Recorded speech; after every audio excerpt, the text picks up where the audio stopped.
What's up, y'all? Dez here. I'm gonna talk a little bit today about binge eating because I think it's something that kind of goes neglected in terms of talking about it because everybody has a weekend where most people, 99% of people have a weekend where you go out, just eat what you want, and you don't want to think about how many calories I'm eating or what I'm eating, and so sometimes you let loose, and that's okay. But what about after that? And how do I get myself back on track? And you got to understand that fitness in every aspect is a rhythm. Your body gets into habits and you get into a rhythm, and that's the way you work most efficiently. Your workouts, you get into a rhythm. I'm going 3 days a week. I'm going 4 days a week. I'm getting my days in. I got my rhythm. Dieting is the same way.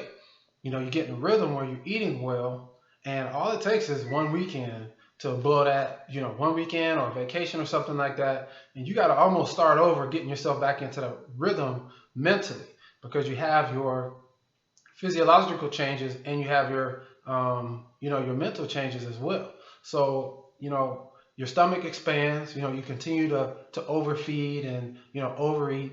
And so your stomach expands. And so now you can handle more food before you get full. And now it's going to be harder for you to get, feel that feeling of fullness.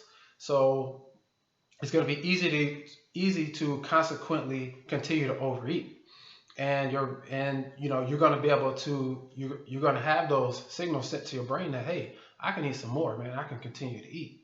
And so that's when you really have to get on to managing your calories. Even if you're not counting them directly, you got to know round about how many calories you're eating, over the course of the day. And so what I generally do is after a vacation or something like that, I'll come home, I'll probably fast for anywhere from I say probably 10 to 12 hours that first day. So I get up in the morning. That's not even counting the night before. So really it's like 20 hours. So I go to bed, say I get back on Sunday. I'll probably eat something on Sunday because I'm just like, well, I'm already fat, so I'm just going to eat it anyway. And I'll eat something on Sunday. Get up in the morning, do some fasted cardio, burn as many calories as possible. Because you got to think, you got a surplus of calories that you've been cramming in over the course of that weekend. So you got to burn those off and get rid of them, or else your body's going to turn that surplus into fat. It's not going to happen immediately, but after you've been cramming carbs, after you've been cramming sodium, after you've been cramming sugar, all of those things cause your body to retain water. So now that you're bloated, your digestive system is completely overwhelmed, and so you got to get it back on track. And most times you go to the bathroom after a weekend like that, and your number twos aren't going very smoothly. Maybe drip drop here and there, but it's not happening smoothly like it used to. So I hate to get into too much detail, but that's the way it is. But what I generally do is most times I'll come and I'll probably fast till like maybe between 2 and 4 o'clock, and then I'll start eating. And so usually I eat from 2 to maybe 6 or maybe 4 to 8, depending on what my schedule is when I can start eating. And what that does is give my digestive system a chance to continue breaking down those all that excess that's in my digestive system. And we can carry, you know, 10, 15, 20, 25 pounds of undigested junk in our stomach. That's why, you see the guts. That's just undigested meat and fat and all kinds of stuff just sitting on top, just sitting in there. And then you get the fat that develops on top because you got all the excess sitting inside there. So you got to get that out of your system before your body has an opportunity to start storing it as fat. So I try to do it as quickly as possible. But now you don't want to starve yourself, but you want to give your digestive system plenty of hours to break down those excess calories. You want to eat as clean as possible after that. So generally for 2 days, I'll at very least skip breakfast and have a very, very late lunch and eat for maybe 4 hours, and then that's it. And then I'll do that for probably 2 days. And my goal is to lose, because I can gain probably 10, 12 pounds in a weekend. I can't, man, I can eat a lot. But my goal when I get back is I can lose probably 2, maybe 4 pounds sometimes. I try not to make it too many pounds because it's easy for that to cause a huge fluctuation in your blood sugar, and then you go to work out and you're completely drained. So you want to get some nourishment to make sure that you don't crash the next day. So you want to lower that steadily, so that you're not crashing from blood sugar fluctuations. But you still want to get that stuff out of your system. You want to flush. You want to drink water. You want to do fasted cardio. That helps a lot because it helps to get the digestive system flowing. And now, if you're doing a lot of cardio, you may have to stop and run to the bathroom because your body's still trying to get this stuff out. And this will help speed up that process doing some fasted cardio. I do use the Avocare Spark. I feel like that helps me flush some of that out. It helps keep me regular on a regular basis. So if you have a pre-workout or something like that, some of the caffeine is a diuretic, help you get some of that water out, will help you become a regular. A lot of protein shakes also will help you with that as well. And sometimes, doing some liquid dieting over the course of that time will help you because those are fast digesting nutrients that won't clog up your digestive system. And remember, it's already clogged at this point. So the goal is to get that out of your system as quickly as possible.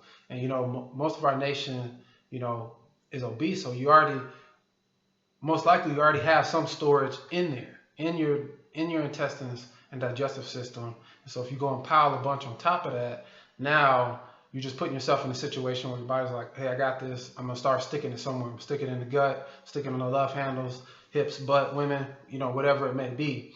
So you got to get rid of it as quickly as possible. So my goal is to lose maybe 2-3 pounds those first couple of days, especially if I gain 10 or 12 pounds. 2 or 3, sometimes 4 pounds because it's a lot of water weight. But I got to get rid of it as quickly as possible so I can get back in my rhythm. And so psychologically, you have all these signals coming from your body that's like, hey, I'm ready to go. Like we've been partying, we've been eating it up, so let's keep the party going. But you got to shut it down. You got to get back into your rhythm. And that's the hardest part because you're going to feel like this ain't doing it. Like I'm eating back to my normal portions, but I'm still hungry. But that's the price you got to pay to get back to where you need to be. And that just comes with the territory. You're going to go out and binge and eat. You got to be ready to deal with the consequences of those actions when it's time to get back into rhythm. Otherwise, if you continue to eat out all the time, not monitor what you're eating, you're just going to get fatter and fatter. That's the bottom line. And so nobody can save you. Nobody can follow you around and, chop you in the hand every time you go to eat a bunch of junk. That's on you. At least start trying to, do the right thing because you can't make it habitual and expect to make progress in the opposite direction. You got to start thinking and controlling what you eat. And so, and even while you're gone, so let's say you're on vacation, getting up and do some early fasted cardio in the mornings will do wonders because it'll help it'll help your digestive system get to processing some of those foods and get them out of your system, especially if you've been eating buffets. You go on a trip, you go on a cruise or somewhere, or, all expenses paid something, it's going to be buffets everywhere. And a lot of that stuff has all kind of preservatives and sodium and all kind of stuff. You can't track what you're eating because you're just going to pile the stuff on the plate. So, and I don't either. Who wants to? I want to go and eat and enjoy myself. But I realize that as soon as I get back, I got to get back on track. And so how do you not lose progress while you're gone? You got to get up and work out in the morning. It's early in the morning. If you're on vacation, get up and work out early in the morning. Go get back into bed and go back to sleep. You probably ain't got nothing to do most of the time. So get up early in the morning, go get you some fasted cardio in, maybe a little weightlifting, go back home, go back to your hotel or whatever, get back into bed, go back to sleep. And, that will help you to keep from piling on too many pounds. And if you're going and you don't want to gain any weight whatsoever, then you got to make very, very smart choices. You got to, very low carb, maybe some rice here, no sauces, don't get sauce on anything, stick to plain chicken, plain fish, maybe some plain beef or something like that. In the morning, eat some eggs, even some bacon. Just stay away from like the biscuits and gravy and all that type of stuff. What you don't need to eat while you're on vacation. And then just monitor your portion size. And then make sure you get you a workout in. So hopefully that helps, man. Everybody has their binge weekends, but you just can't let that thing carry on because, like I said in a previous video, man, you can set yourself back a month or two, if you go on binge for a week. And I've seen it. And I've had to counsel people through it. So don't set yourself back. Keep yourself on track. Get back in your rhythm. I'll at you later. Peace.